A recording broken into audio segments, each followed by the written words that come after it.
thank you, Virginie and Abdou, for your invitation. I'm very excited to present my work on butterfly wing patterning. This is my lab in Washington, D.C., current lab. This is a young, dynamic team that I enjoy a lot working with those guys on a lot of butterfly species. Today I'm going to talk about sulfur butterflies. As it's been a little bit of a side project, I will acknowledge the people who did the work on the slides and want to acknowledge in advance the work of my colleague Brian Counterman, who got me into those butterflies. Also Chris and Khila, who are here from Stockholm University, who developed very beautiful genomic resources for this work. And I want to talk about sexual dimorphism a little bit more today. And I'm showing you birds, not butterflies. And you could call butterflies the birds of the insect world.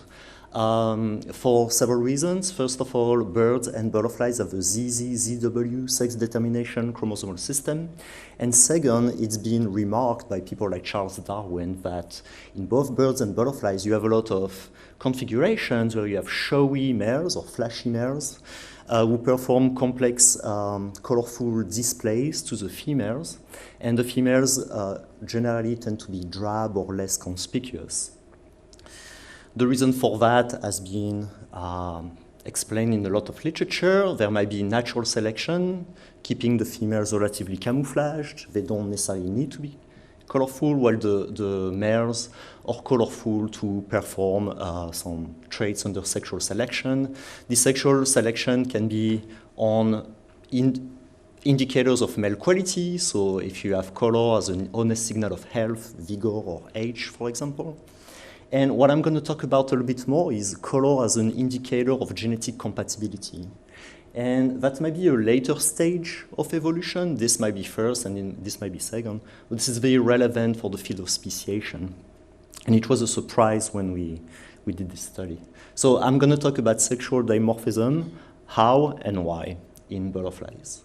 And here's my model species, Colia surifemi, the sulfur butterflies from North America. They're extremely common.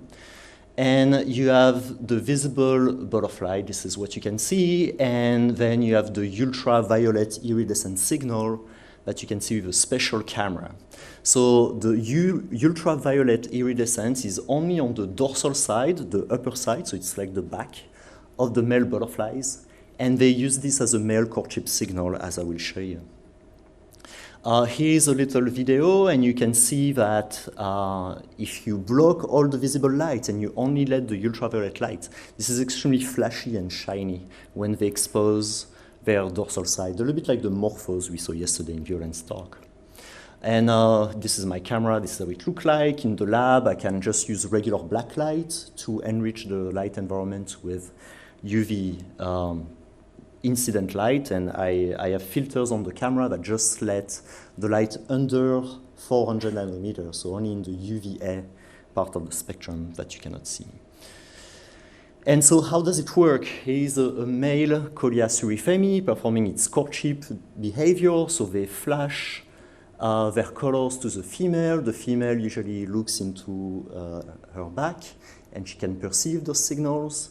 A butterfly wing is an interesting array of pixels. Every pixel is a scale. Every scale is a single color. That's why I'm talking about a pixel. And every scale is the extension, the chitinous extension made by a single cell. So in butterfly wings, you have a very nice correspondence of cells and color fates. So I like to talk about those scales as cell subtypes. And on the dorsal side of this male, we have an alternation of UV iridescence here in magenta scales, and we have an understory or an underlayer of yellow pigmented, no ultraviolet scales. If you do a cross-section of those scales, they're about 100 micrometer wide, and they have about 100 of those striations.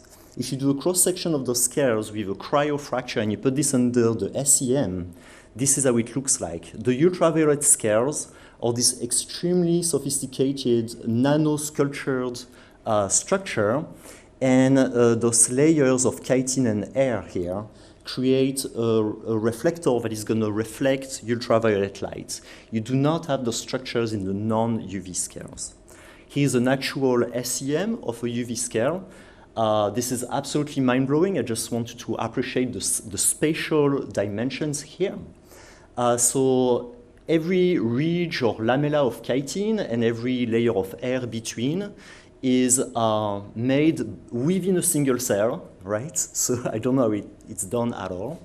And the spacing and the regularity of this array of layers of chitin and air with different refractive indices reflects up light and amplifies that is ultraviolet. I don't want to go too much into the biophysics, but I just want to mention that we know the biophysical principles behind UV iridescence. And it's due to the extreme precision of those structures. But anyway. So now let's add a layer of complexity. I mentioned Coleus urifemi.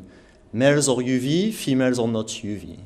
And the beauty of this system is that they co-occur in sympatry in the same agricultural fields with Coleus phyllodyce, which has males that are not UV. So that's really good news for me because those are sister species, they hybridize a lot. So I can do genotype-phenotype mapping and look at the genetic loci that cause this difference between males. Right? So we have two types of differences between male and female and between males of two different species. Keep that in mind, it might make things a little bit complicated.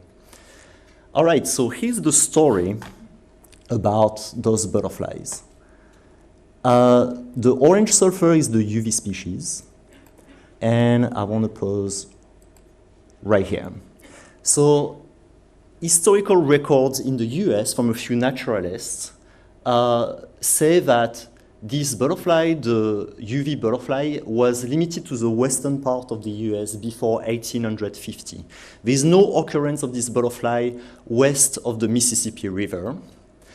And something happened after 1850, sorry.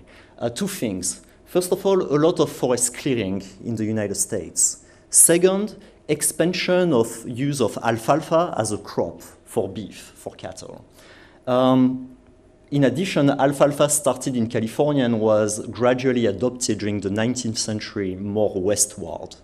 So those two things opened a lot of land and resources for Coleus urifemi and Coleus phyllodyce as well. They both love alfalfa. They feed on a few legumes, but alfalfa is extremely delicious to them. And so Coleus urifemi expanded eastward in the part of the US that didn't have populations of the UV butterflies before, creating what I would call an anthropogenic secondary hybrid zone. And so all those migrations have been well recorded in the literature. We know that in 1927, Coleus urifemi arrived in one summer in the population of non-UV butterfly. And so I'm close to this population in Washington, D.C. That's why I'm mentioning this. This is where we did our field site. Okay, so secondary hybrid zone, this is anthropogenic. This is quite a unique situation. Also, the agricultural sites with alfalfa, here without pesticides, let's say in 1978, created huge densities of populations that are admixed. You have both species there, and this is insane, right? Yeah, such a density of butterflies is crazy. So a lot of room for hybridization. So I want to talk a little bit about the reproductive ecology of those butterflies. I just want to say that males are not choosy. This is from an old paper. This is a male butterfly here. It's interested in a dead butterfly, in a little piece of paper. They're not choosy. Females, meanwhile, can choose or they reject a lot, like Violaine said yesterday. It's probably a little bit similar. Here you have a rejection posture and a courting male. Here you have a successful mating. And here you have a mating with shifting in ultraviolet, so you can appreciate the UV flashes as well. Just want to mention that there is this amazing paper. It's a big monograph from Silberglid and Taylor, where they did a lot of mate choice experiments in controlled environments. They did wing grafts between species, so they cut little parts of a butterfly, glued it on another butterfly, giving them the costume from the other species. It's absolutely insane. Love this paper. Take-home message. Coleus phyllodyce female select conspecifics using mostly olfactory cues. That's the non-UV species. In the UV species, Coleus urifemi, females select conspecifics that are UV iridescent. So they do use the UV as a male signal, as a male courtship signal. And why is that? And that completely blew my mind. This is not my work, but when it came, when I realized, I had this epiphany, it was really, really cool. UV is a species recognition signal in those fields, I strongly believe. Let's look at the genetic architecture. We know that UV iridescence is a recessive trait, and so it doesn't matter, this is the table. It is sex-linked, it's on the Z chromosome. So males need 2 Z chromosomes of the Colia surifemi species to be UV iridescent, all right? When you have an F1 male, as you expect in those admixed population, they have Z chromosomes from different parents from different species. They are not UV iridescent, all right? And what Silberglied and Taylor and John Grula did in the 70s was a lot of crosses and looking at reproductive isolation, specifically the sterility in the females, in the female offspring. So when you have this type of cross, when you have a Colias phyllodyce female mating with a Colias surifemi male, you have this configuration in the offspring. The offspring is fertile, no problem. But you start to have issues when you reverse that cross. A Colias surifemi female mating with the wrong species has half of its offspring, half of her offspring sterile. All the females have some kind of ovarian failure, probably due to a meiotic failure, and they don't make eggs during oogenesis. If you do something more sophisticated like a back cross, you will have 25% of the offspring that is sterile. So there's a huge cost for these females to mate with the wrong species. But here's the trick. If you have a display of the Z chromosome species status, those females can choose and recognize that if they mate with a UV male, they are 100% sure that it is the right chromosome. And that means they will have no reproductive cost on reproduction. It's kind of amazing, I think. All right. So, yes. So what was important here as well is that on the Z chromosome, not only you have the UV signal, but you also have the UV preference. You also have the locus that determines daughter sterility, female sterility. So everything seems to be on the Z. It's unclear to me if it's an idiosyncrasy that makes Colias totally unique and weird, or if it's a more general principle that might be important for the field. I really don't know. So what we did, okay, this is now the work from my lab. So we went to a field where we have like some pretty good density of butterflies on alfalfa. We collected mares, 12 of each species. We sequenced their genome. We made sure they were the right species with a PCR analysis. And then we run an FST genomic scan of differentiation. And I'm not a population geneticist, so I'm happy to have feedback or other opinions on this. But I hear this is quite amazing. So they are an admixed population. They hybridize quite a bit in spite of the reproductive isolation. Probably because at such densities, the male can find the females when they're still tender and when they cannot reject the courtship. And the autosomes have a pretty low level of differentiation. So most of the autosomal genome is shared except a few peaks. We haven't looked at those little peaks. But the Z chromosome is extremely, extremely differentiated. The Z chromosome is the main reproductive barrier between the two species. That's the female hybrid sterility trait, the UV species recognition signal, and preference. So all of this creates the Z chromosome as a barrier to reproduction that drives speciation reinforcement, speciation species maintenance in the system. And this is one of the, probably the highest large X effect we found in the literature, if I understand well. Okay, so, So I told you I'm interested in finding the locus on the Z chromosome that creates UV or no UV. I cannot do GWAS here because the Z chromosome is a big haplotype. So we know the Z chromosome recombines if you do crosses in the lab. And so we had to do actual QTL or Mendelian mapping.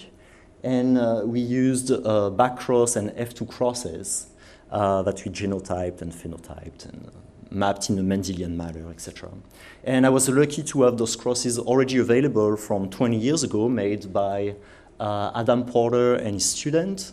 They did those crosses, put all the butterflies in a -80 freezer for 20 years, basically predicting that one day there will be a cheap technology to do the genotyping. So we were so lucky. So we showed up with Vince and we dissected butterflies, phenotyped and sequenced. And we used the 2B rad, whatever. Okay, so this is the result. We mapped UV to a single Mendelian locus on the Z chromosome in a zone of fairly high recombination, which is highlighted in red. And resequencing the most important recombinants based on our genetic maps, we found the ultraviolet locus. You can see there are a few genes. This is Mendelian, so it's very clean on the borders, and it includes the first exon of a transcription factor called BAB or bric-a-brac. And we completely ignore all those genes. We really thought this is a glowing candidate. So why is that? It's because bric-a-brac is known as a repressor of male-specific traits in Drosophila already. So you might know that Drosophila males have sex combs, which is involved in grabbing females for copulation on their front legs. BAB is expressed on this epithelium. If you remove BAB, you get more sex combs, right? So you get the idea. It's a repressor of male-specific traits. And the fact it's a male-specific transcription factor causing agent and the fact that it's a repressor was matching all our predictions about what we were having in Colias, the fact that it's recessive, etc. So what we did is an antibody against bric-a-brac, specific to butterfly BAB. And Ling here did immunostainings of BAB in green in the pupal wing epitheliums when the scales are differentiating. They're not completely formed scales. You just have like a pupal epithelium. You have an upper side where you have UV scales and a lower side called ventral where you have no UV scale. On the ventral scale, BAB is expressed in all the cells. On the upper side, there is an alternation of BAB on and off, matching the alternation of UV scales that we have in the adult phenotype. So you have to switch a little bit your reasoning. BAB is expressed everywhere in the non-UV scales, in the females as well, in the non-UV surface, and it's removed or it's absent in the scales that are UV, all right? Follow me so far? So the prediction from this correlation right now is that BAB is an inhibitor of UV scale development, yeah? All right, so now we want to test that, right? We want to test that, and we're going to use CRISPR-Cas9 to knock out BAB and to see what happens, for instance, in a situation like this, which could be the ventral side of the males or any side of the females. And it involves microinjections of young eggs, young embryos, shortly after fertilization. That was work done by Caroline and Vince. And so if we remove BAB, what do you predict, right? You predict ectopic UV scales. We'll see if that works. Since nobody talked about CRISPR-Cas9 loss of function assays in arthropod, I want to explain a little bit. So we microinject eggs shortly after fertilization. We can wait a little bit, the time to have a few cell divisions. It will help with the health of the mutant sometimes if the gene is deleterious. Insect eggs mostly have a syncytial mode of cleavage during the early embryonic development, meaning that you don't have cell membranes, you just have a bag of nuclei. Eggs are fairly large. Undergrads learn how to inject butterfly eggs very quickly. Depends on the species, but that's okay. And so what we do when we inject CRISPR-Cas9 fluid, that we expect is going to go into a few nuclei, not all of the nuclei. Then it's going to, at a given target, break the DNA. We will just let the DNA repair itself. It's an error-prone phenomenon that will introduce frameshift mutations in coding exons. So here's an example with the gene ebony. The mosaic knockout creates patches of this animal that are darker as predicted from what we know from ebony and Drosophila. So from CRISPR knockouts in butterflies, we don't do knock-ins, we don't do clean genome surgery or editing. We just break genes, and it tends to be mosaic like this. The patchiness relates to the way the wings are developing and the pattern of mitosis earlier. All right, so this is the BAB mosaic knockout of a ventral male. The ventral male is not supposed to be UV iridescent. You just have a little silver spot right here. So this is when we pinned it, and then, ta-da, we took the UV camera, and we looked at the phenotype, and oh my God, it was all UV iridescent. Crazy, it was gorgeous, blew my mind. And at a very high efficiency, so we validated our hypothesis. This is a female, it's not supposed to be UV iridescent. You have wild type, patches of UV gain. This is the other species. He's a male on the dorsal side, not supposed to be UV iridescent, and it gains iridescent. So we converted the scales to the UV state, and how much time do we have left? It's over? Okay. Yeah, no, that's all good. I'm almost done, actually. So BAB was validated as an inhibitor of UV scale development, regardless of surface, layer, sex, or species. So that's a little bit of a summary here. You just have to think of the mechanism here. BAB is a UV repressor, so let's just focus on this part. What is happening in the UV iridescent males is that BAB is supposed to be expressed everywhere, but BAB is actually removed from the UV scales. So it's patterned this way. The fact that it's a repressor is somewhat important. This genetic architecture is linked to the ecology. I'm going to skip on this. BAB was mapped in a moth as a preference trait from males to pheromone females, so independent finding by another group working on another model of speciation in Lepidoptera, so BAB again, and not only BAB, but also the first intron, where we also think we have a signal, so there's some parallelism involved here, although the trait is quite different. And so BAB is a speciation gene controlling male courtship signal.